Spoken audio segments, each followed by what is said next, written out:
Hello and Happy New Year from the Movies Made Us Do It. Me and Matt are back. How are you, Matt? Oh, I'm pretty good, sir. Happy New Year. Happy New Year to you too. This is going to be a nice positive episode. I always enjoy these ones, although it was a struggle, I must admit, as it has been the last couple of years, to really nail down a top five. You and me have both cheated a little bit in our list. We have. But, you know, it's all right. It's all great. It's just top five things we saw this year. Then we can't go wrong, can we? No. I think maybe we should do a top five movies and top five TV shows as well. Maybe we should do that because the last couple of years, TV shows have been better than movies, haven't they, really? Absolutely. So, I mean, if I was going to pick a top TV show this year, it would probably be Singular Point. Godzilla Singular Point. Yep.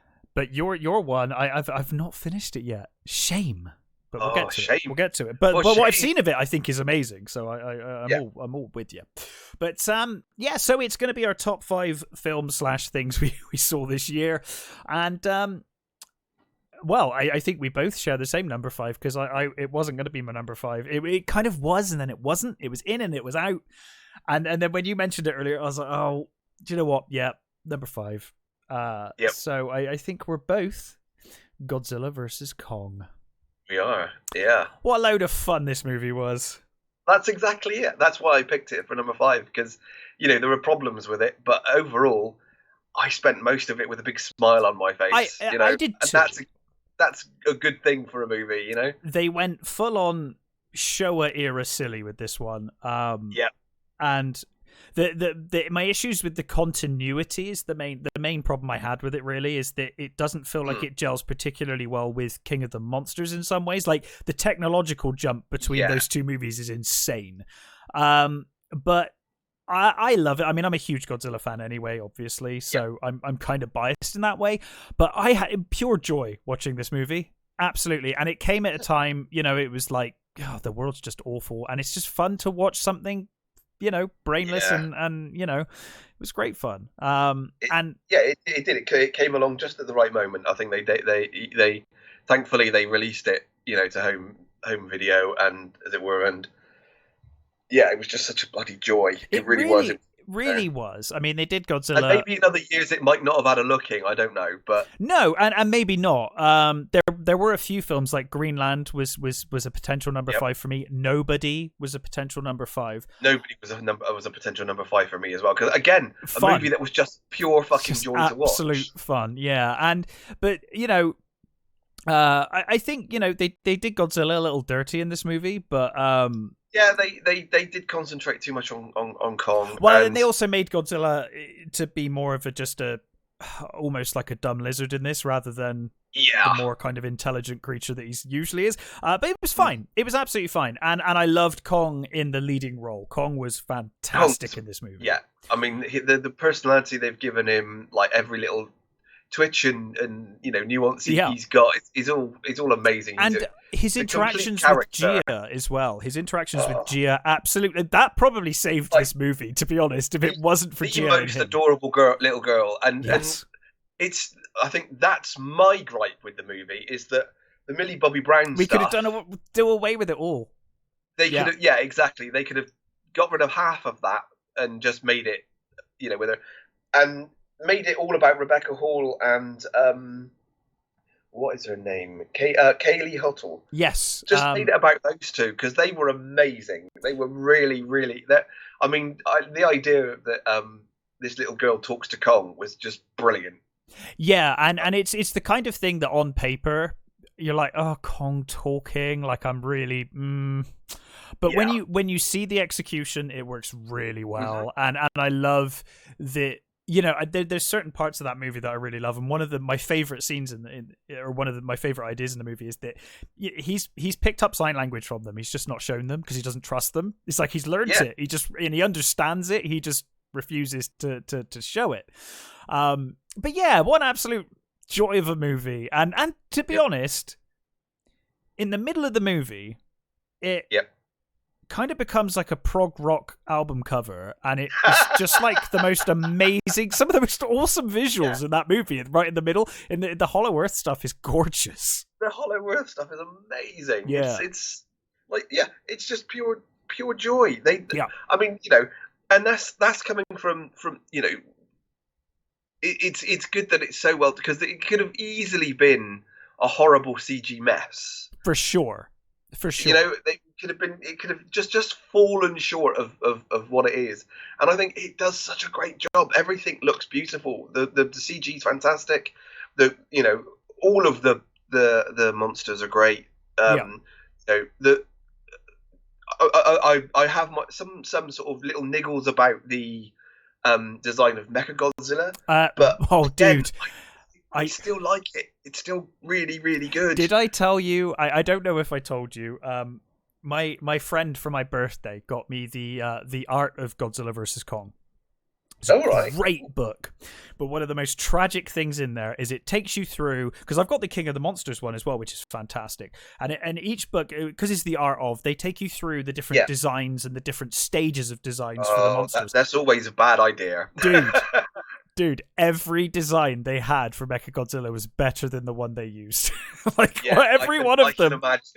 It was they started off great and then it's got worse and worse. I'm not a fan of that design, but it's all right. It's just not. It works in the movie. It does, yes. It does work in the movie. I'd have liked it to be not even more sort of like the old one. I just would have liked it to have fit.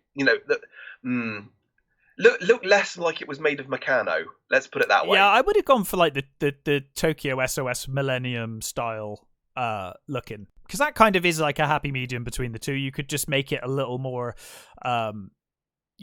fluid, I guess, in its movement and stuff, and But that aside, I really enjoyed the movie. I love the whole using Ghidorah's. One of Ghidorah's brains. One of the heads. So that makes sense, doesn't it? As well, I like that. That was great. Yeah, that was a neat idea. Some of the villains were a bit too villainy. Oh, for sure. But again, it's very Showa era. It's very Showa era Godzilla. Exactly that. It did feel like that they just gone, oh fuck it, let's just do that. And the thing is, which I think is a good idea. Yeah, and the thing is, you can't fault the production behind these movies, because we had Godzilla 2014, and everyone said, God, there's not enough monsters in this. There's not enough monsters. Yeah.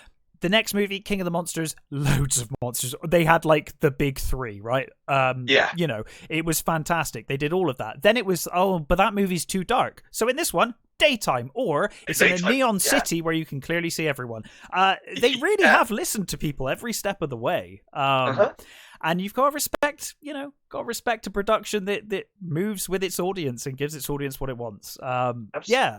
It was just fun. I think King of the Monsters for me is slightly better. Well, but see, you said that to me, and at the time when I was reviewing Godzilla vs. Kong, I was like, I'm not sure that it is. But on review, I agree with you. King of the Monsters is a better movie for me. I prefer it, but I like both. And this absolutely deserves to be in the number 5 spot for me. Mm-hmm. Awesome. What's next on your list? What's your number 4? So my number 4 is The Show. Ah, yes, The Show. So this is the Mitch Jenkins, Alan Moore written movie with Tom Burke. Yes. It's it's his movie. It's his movie sort of kind of sequel to a lot of these shorts he's done, and this is just. It's one of those movies that's on my list mainly because it's just pure Alan Moore. Yeah. And I adore Alan Moore, so I can understand why this would probably not be in anybody's top 10, 20 even. Mm-hmm. But for me, it was a perfect Alan Moore movie. It's a detective movie. It's a supernatural movie. It's it's just got weird stuff in it. The performances, like Tom Burke is Tom Burke is a great actor who I think should be in more stuff. He's fantastic. You know, Alan Moore's great in it when he's in it.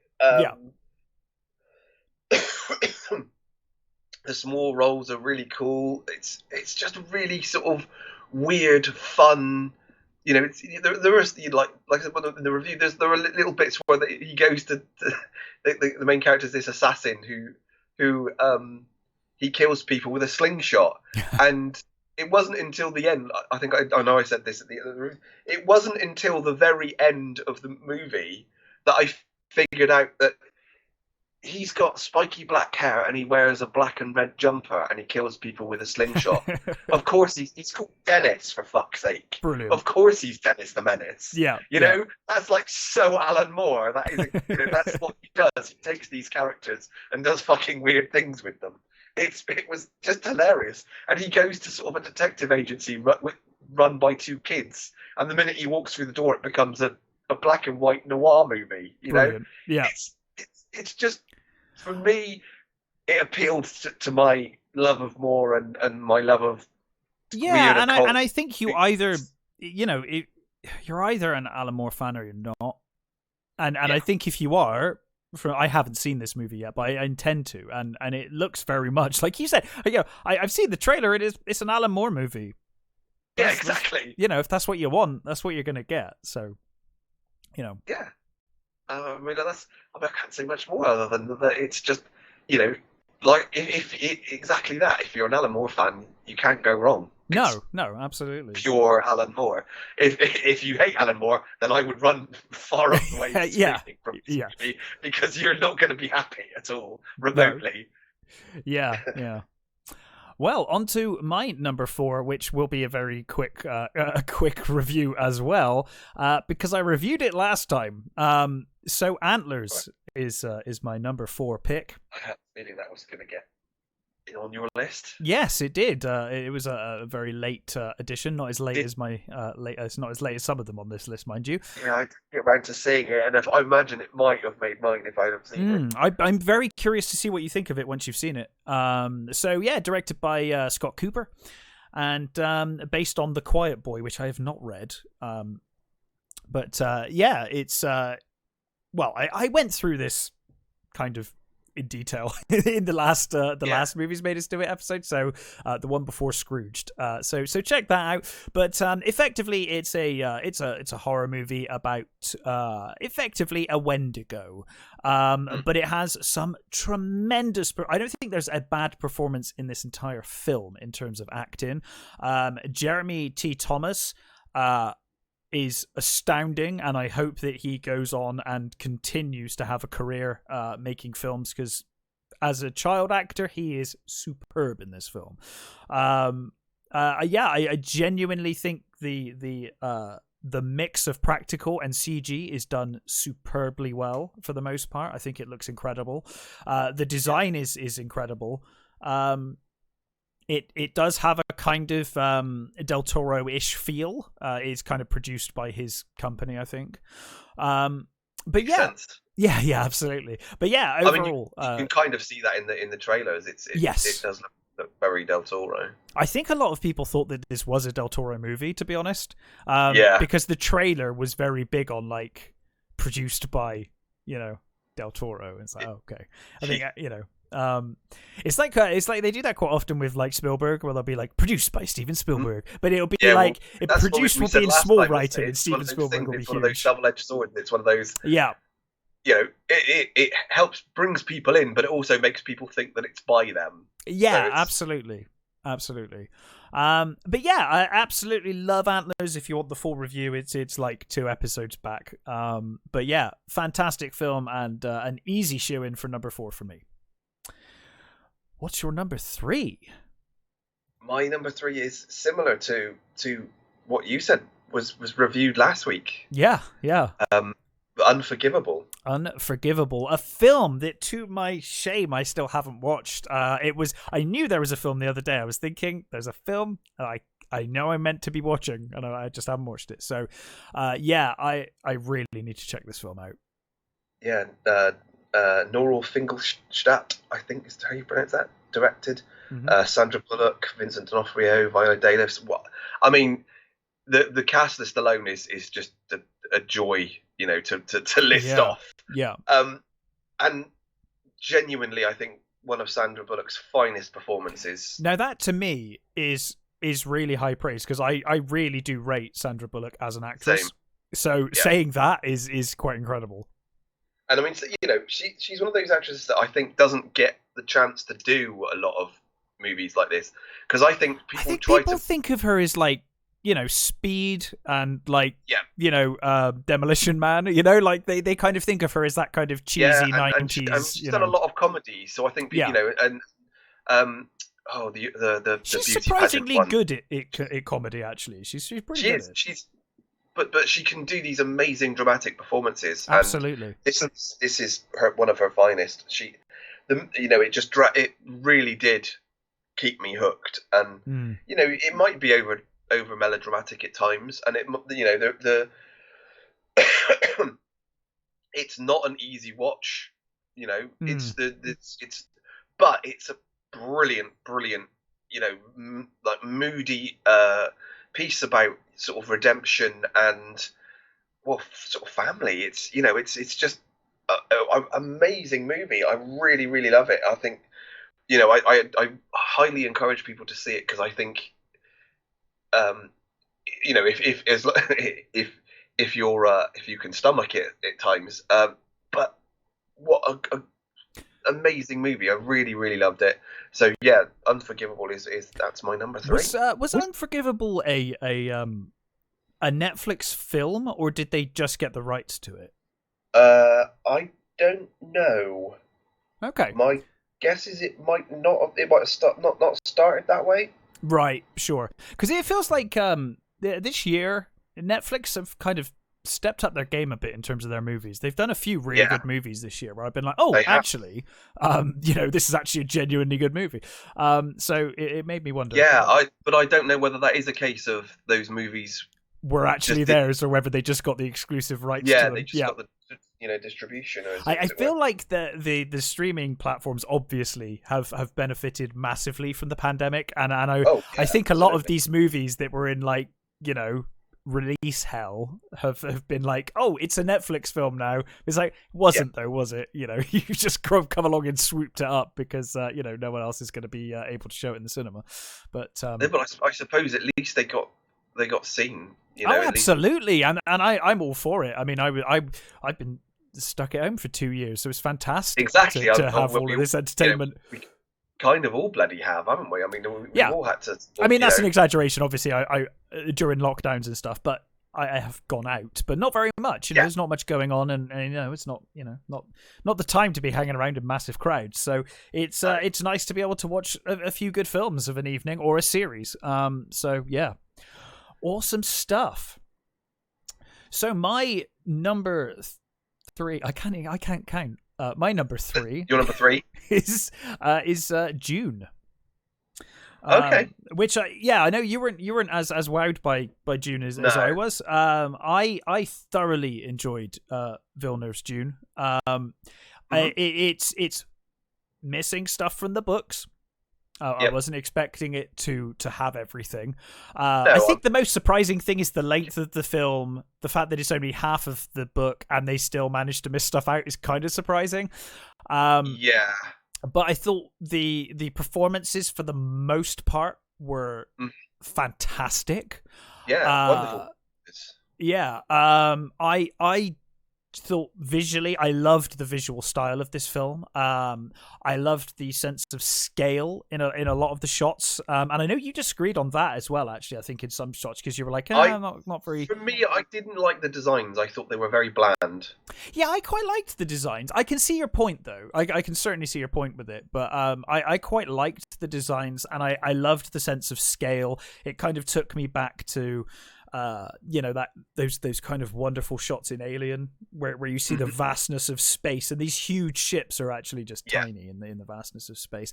But yeah, I did think it was a little strange that they didn't show the crossing. I would have thought, yes, a perfect opportunity to show off show the crossing. They just sort of, they're there. That's weird. Yeah, I agree. It is a bit strange, isn't it? But for the most part, I absolutely, I had a wonderful time. I think I'm probably, I'm slightly biased because of my love of Dune, the novel, but also I think I'm slightly biased by the cinema experience. I think if I watched it at home, maybe I wouldn't be so like, oh my god, it was incredible. Yeah. But that experience, especially because I'm so starved of being in the cinema these days. I've been to the cinema twice in 2 years, so same here, so it's like it's a big deal. And I what a film to see in the cinema. I think visually, I also I mean, I can't fault the cinema experience. It was a great movie. I think one of my main problems for this movie is I'm far too attached to the Lynch movie. I think I love the Lynch movie. Slightly poisoned me against it. Not like maliciously or anything, but I did think there was a number of things that this movie did that I think they obviously they're gonna step up the Harkonnen stuff. In the second movie. Yeah. But I think they underserved them, and I thought especially Peter's character. He's barely used. I think there were some great scenes in the novel with him and Fade and the Baron. That would have been beautiful in that show. And the trouble with that is and the trouble with that is that that's not something they're going to be able to put in the second part. No, because he's dead. He's dead. Unless they do flashbacks to fill it back, but that would be an odd thing to do. Yeah, I guess they could do that. It would be a bit odd, but no, I absolutely loved this film. I know this is a controversial one. I really liked the Hans Zimmer score. I actually thought it worked really well in the movie. It was for me, it was massively hit and miss. Sure, there were personal taste. I think one of the worst things is that every time it sort of was on the verge of becoming something, it sort of crashed into noise, and it was oh god, that could have been. That sounded like it was beginning to be a good going to be something epic. You know what I mean? Okay. It's like it felt and sometimes it was. I found it very intrusive. It was. It's like, can you just turn it down a little, or just fucking alter the tone or something? Because at the moment it's getting on my nerves. I didn't like. But again, do you know how old you make us sound when you tell someone to turn down the music? Just turn it down a bit, could you? Yeah, I was listening to Slayer earlier on as well. No, I think there's a time and a place for really loud. No, there is. When you're trying to hear something, when you're trying to hear a conversation and you can't hear the conversation. Yeah, weirdly, I have this issue with other Hans Zimmer movies as well, and I didn't really notice it here personally. But like for example, one of my pet hates is The Dark Knight, which is a movie I actually really like, and I know funny enough that's another one we differ on. But the fucking soundtrack is like the soundtrack and the sound effects are so much louder than the dialogue that if you're watching it, I find I'm turning it up for the dialogue and then turning it straight back down when action scenes happen because it's just all over the place. But yeah, so did he do Tenant as well? He did. I haven't seen that movie though, so yeah. See, again, the Tenant is fucking awful I can't hear what anybody's fucking saying. Yeah, that's it's a problem. It's a problem for sure. But yeah, I absolutely loved Dune. I thought it was fantastic. I'm very excited for part 2. In fact, see that's the thing is that I do sound like I'm being really, really negative and down on the movie. I did enjoy it. I did think it was a great movie, and I'm absolutely overjoyed that it gets a second because I will go and see it, but I also think maybe if it didn't get it I wouldn't be quite so disappointed. Sure. I mean, I left the cinema and I said to Ben that I was like, if I could just have a piss break, I'd happily sit through part 2 right now. That's how I felt leaving the cinema. I was well on for more. So so that's my. There was also for me. There was also the end was like, it was a bit Lord of the Rings 3, wasn't it? It was end it now, No, it's carrying on going. Oh it's yes, on going. I must admit that I do agree with you there. There was a point where I thought it was going to end, and then it went on for another 20 minutes. Like there's like I felt like there was a logical end to this act, and they just kept going a little beyond that, which I don't think I'm going to mind once it's all out on DVD and I can kind of go through and continue on. Yeah. But it is an odd place to leave it. I mean, my guess is when they release it on DVD, it'll be a different cut anyway. Yeah, maybe. I really like the cut that I saw, though, so I'm kind of happy with it. Yeah. But, we shall see. I don't think... I think that Denis Villeneuve doesn't like doing alternate cuts either. I think he's always been like, this is my cut, and that's the movie. But we'll see. Yeah. Might be different on this one, though, because there's quite a lot of stuff, isn't there? There is a lot going on, yeah. So, what is your number 2? So, my number 2 is a cheat. So I asked if I could do this, and you said, "Yeah, of course you can," because I'm cheating for my number 1, so it's fine.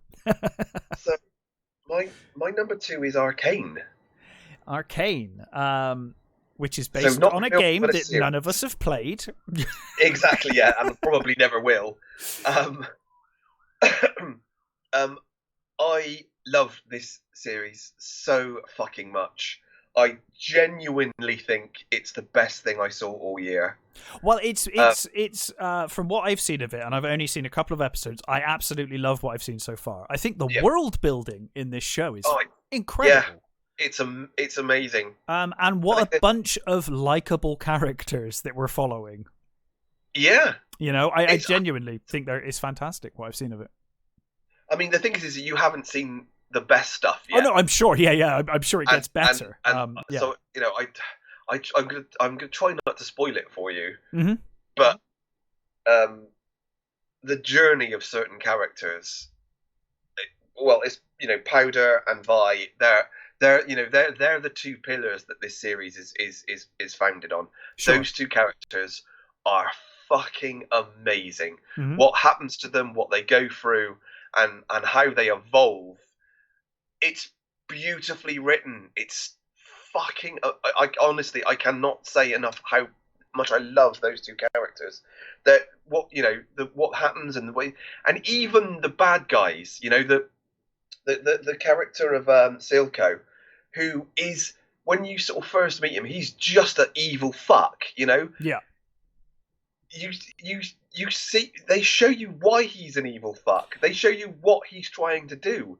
He's imagine giving characters motives. What a novel idea. Exactly. And the bad guys as well. That. Yes. I think more important for bad guys actually. No one's evil for the sake of evil unless you're insane. Exactly. He's doing these awful things for a reason. He has a plan. He thinks that where he lives should be better, and he's just doing it really badly in an almost evil way. But that's the thing, and a little, reason is better than no reason. When you look at like Infinity War, you're like, oh, like Thanos, that makes no sense. But I can understand your logic. I completely disagree with it, but I can at least understand your motivations, which is better than a lot of villains. So yeah, especially Marvel villains. Especially Marvel villains, yes.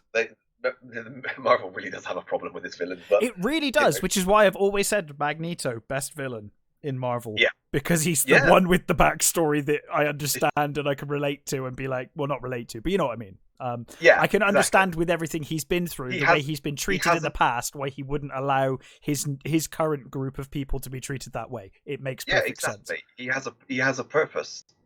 It's it's twisted by his experiences, but that's his motivation. And this is the same here with this. The voice cast is amazing. Haley Steinfeld, Kevin Alejandro, Jason Spisak. Amazing. Please, it's even got, I think, one of the final performances from what is her name? I'm gonna Delenn.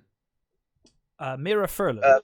Mira Furlan. It's got. I mean, she's in a tiny part in one of the episodes, and as soon as she turned up, it was like, that's Mira Furlan. What the fuck? Yeah, her voice and her accent is like unmistakable. Yeah. It's like, oh yeah, that's Mira Furlan. It's it's like I said, it's a tiny thing, but it just made my heart sing. It was a joy to hear her again, and yeah, it's just honestly, it's beautifully animated. The world is fantastic. Everything in it is minutely designed. The overall, and this is from a game that I have no interest. Played. I have no interest in the game, and from what I've looked up and I've read, a lot of the stuff they've done wasn't in those character biogs. Really? Okay. Interesting. They've added to them, and from what I can gather, everybody loves what they've done. They've fleshed out characters that have been around for a number of years, and they gave them real life and real sort of real backstories. Because as far as I'm aware, the characters of I'm gonna spoil something for you. That's okay.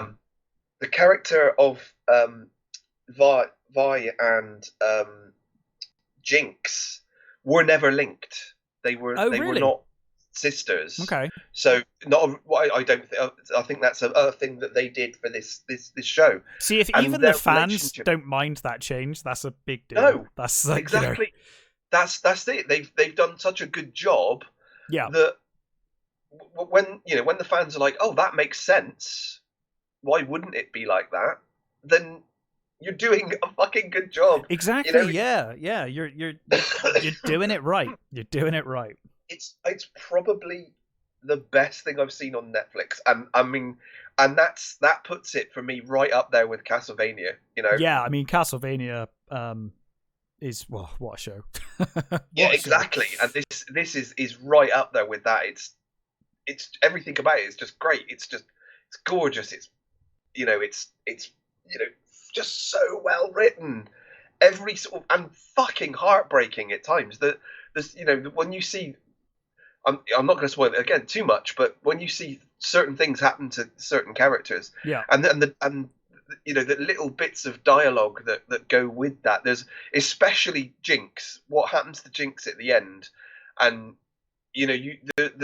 every time you think it's going to go one way, and it just tips over the other way, and you're like, oh no, you know what's going to happen. You kind of you see it. I think I've known enough about that character to know what she's like. Yeah. So I kind of how she was gonna end up, but to see how she ends up that way and to see what happens, I honestly, I cannot praise this series enough. It is fucking amazing, and they've already got a season 2 planned, and I just hope it doesn't. Excellent. They don't ruin it. It's I honestly fucking amazing. I think I probably would have put it in number 1, but I think that was taking the piss too much. So I took the piss with my number 1, so never mind. Yeah, it's my number 2, and everybody should see Arcane. I think it's fucking amazing. Well, my number 2 is your number 1. So, it was your review. Well, I mean, I was kind of sold on it anyway, but your review really pushed me to make sure that I saw it by the end of the year, and it instantly jumped to almost the top of my my top 5. Saw it over the weekend, and that is Pig. So, since it's your number 1 as well, let's share this one. And what an incredible film! Again, it's that Drive, the tale of Drive. The trailer completely missells this film as a John Wick type film, in the same way that the trailers for Drive portrayed it as a Fast and Furious movie. And then what you get is something very different. This film follows the basic plot of John Wick, sure. I guess it does, yeah. In terms of its overall arcing kind of idea, right?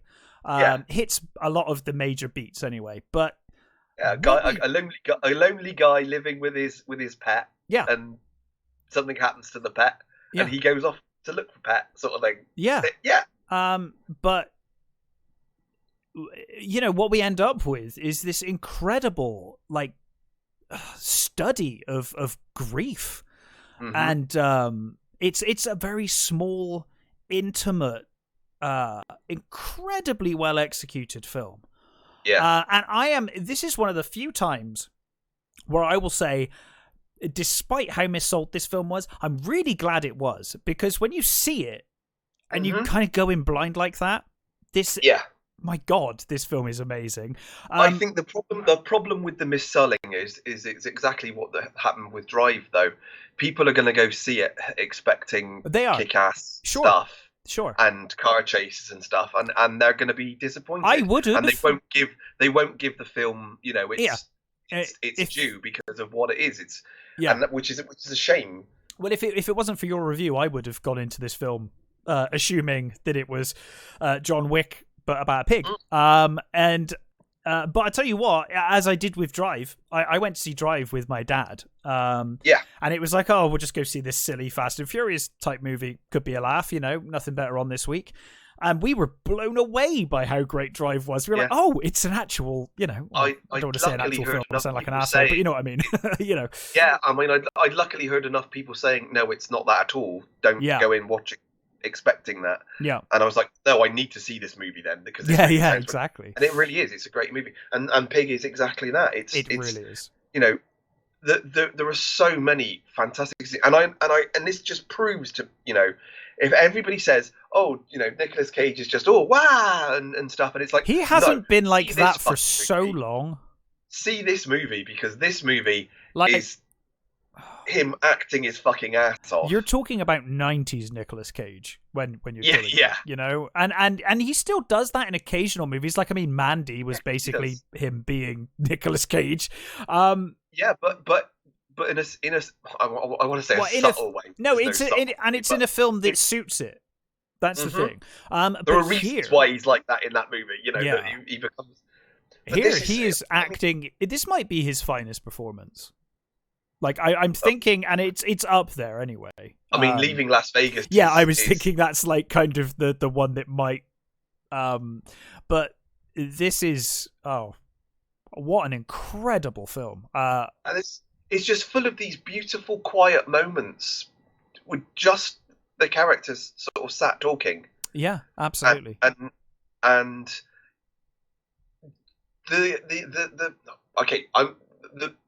we've reviewed it. It's been out for a while. One of my favorite scenes is the scene when he goes in. Alex Wolff. Let's say Alex Wolff is amazing in this. He's a great actor anyway. In this, he plays this douchey guy that you see why he's douchey, and he becomes something so much better by the end. He goes through a real arc. Yes, I agree. A real arc. He takes him to this restaurant because the restaurant. I was going to say the restaurant scene is my favorite scene of this movie, and it's the most pretentious piece of crap, fucking over the top. Fucking. Smoky stuff and what was the foam food and all that bollocks, the Heston Blumenthal bullshit stuff. And the guy he says he wants to speak to the manager, and the manager comes in and he's like, and it turns out that he worked for him when Nicolas Cage's character had his restaurant. This guy worked for him, and I love that he says to him, I fired you because you kept overcooking the pasta.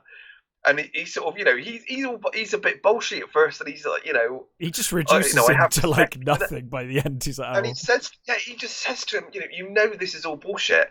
He says, what happened to that idea you had? This is not what you wanted to do. This is not what you wanted. You wanted to open up a pub that sold honest food. Yeah. And he's like, people don't like that. He said, you realise that all the critics and all these customers, they don't exist. They're not real. Yeah. This is all bullshit. It's that, dude, why are you doing this? This isn't what you want to do. This isn't honest.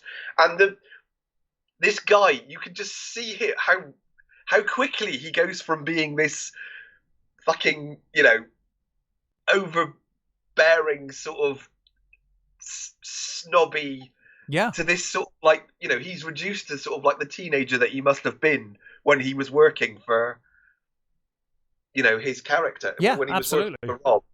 And it's such an amazing fucking interaction. It's so good. It so absolutely brilliant. really is. And Adam Arkin is, you know, he's all.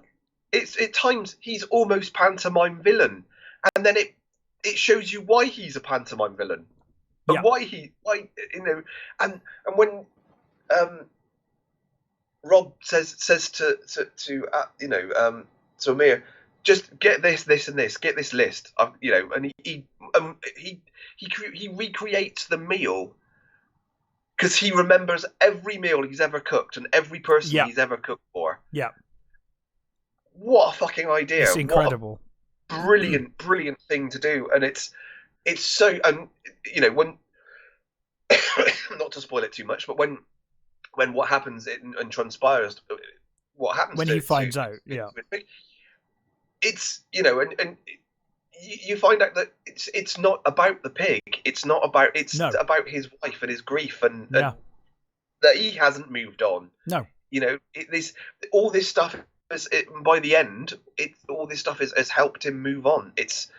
He's as he says to the kid, you know, oh, I don't need the pig to find the truffles. I can know where truffles grow. I exactly. I never needed it. I never needed the pig. It wasn't about the pig. Yeah, wasn't about the pig. It's, you know, it's beautiful, it's amazing. Beautiful movie. Absolutely amazing. Really good movie. I you know, again, I can't praise this one enough either. No, it immediately jumped into my top 5 as soon as I saw it. I was like, that was amazing. Absolutely amazing. And you know, what the director, I can't wait for his next, you know, movie. I don't think I've even seen anything by him previously. No, but I think it might only be if you click on his name on Wikipedia, it just comes up with this film. So I think this is his. I know it is his directorial debut. Wow, what a debut! Yeah, that's amazing. And it's beautiful. The shots of the countryside and the really. I mean, and even that wonderful. I mean, there's that's the scene where he goes to his old house. Yeah, and it's like, it's a little bit creepy, but it's also beautiful. He sits with that kid. Yeah. Who's playing like that little drum thing, and it just says about what is it? Is it persimmons? I think it's persimmons. There was a persimmon tree, and he's like, oh, where did it go? And he explains about cooking persimmons to this little kid. Yeah, and that's it. He just has a little conversation with him, and he leaves.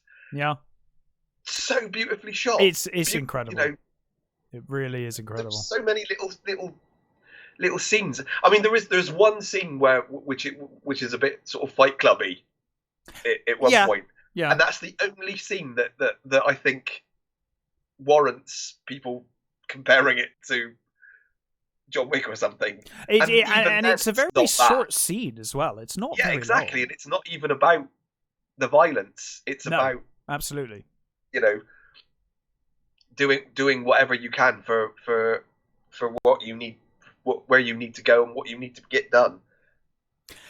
An absolutely stunning film. And I've still got, I mean, Nicolas Cage in the last couple of years is prolific. You know, his movies have been so good. They really He's finally making good choices again. Do you know what? I had a lot of fun with Willy's Wonderland as well. I did. Put it out there. I enjoyed it. It's a thoroughly fun. Yeah, exactly. And you've got to respect someone that really, for me, is artistically riding so high over the last couple of years. I mean, Mandy, Color Out of Space, but he's still willing to do these real silly, you know, fun movies. I love it. Absolutely love it. And I bought Prisoners of the Ghostlands, but I haven't got around to watching it yet. Oh well, I'd be interested to see what you think. But I'm gonna I'm gonna watch it for next show to review, because I've already got a film I watched the other day. I watched a surprisingly good Netflix film the other day. So, shiny. Yes. But yeah, so my number one is a bit of a cheat as well. So I'm gonna cheat. But honestly, when I think back on this year, films that have had an impact on me, films that have like wowed me, Luz, The Flower of Evil, was that film. It's absolutely stunning. And it came out in 2019, so sorry. But I mean, to be honest, it came out in 2019 at a film festival, I think, and like, you know, I only became aware of it this year. I obviously I've reviewed it on the show, but it's about a very, very isolated community up in the mountains, kind of ruled over by this cult leader, preacher, El Senior, or I think they call him the Lord. I think that probably means. But he basically is the cult leader of this group. They're very, very naive, God-fearing people. And we're not quite sure what period it's set in. They're very much in the middle of nowhere. There's not you get hints of technology, so you know it's not back in the day, but it's, you know, could be anywhere from the sort of 70s, 80s onwards. But they're completely isolated. And El Senior, you know, is a deeply religious man. He believes that, you know, the second coming of Christ is going to happen, and he believes he finds Jesus. He finds, or at least he tells the group that he's found Jesus in this little boy. And this is visually the most stunning film I've seen this year. I mean, it is every frame of this film is gorgeous, and I really, really like the story of this film. I don't want to spoil too much, but the themes of religion, the themes of the complete lack of any character in this film taking responsibility for their actions. Excuse me. Is a great that God is to blame for everything, you know? Yeah.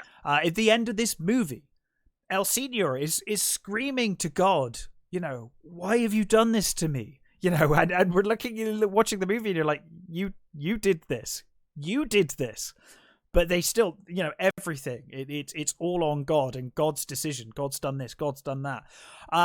It's wonderfully acted. I don't think there's a bad performance in the film. And the direction and cinematography is, yeah, incredible. It really has stuck with me all year, and I've watched it quite a few times since it came out. So, or since I saw it.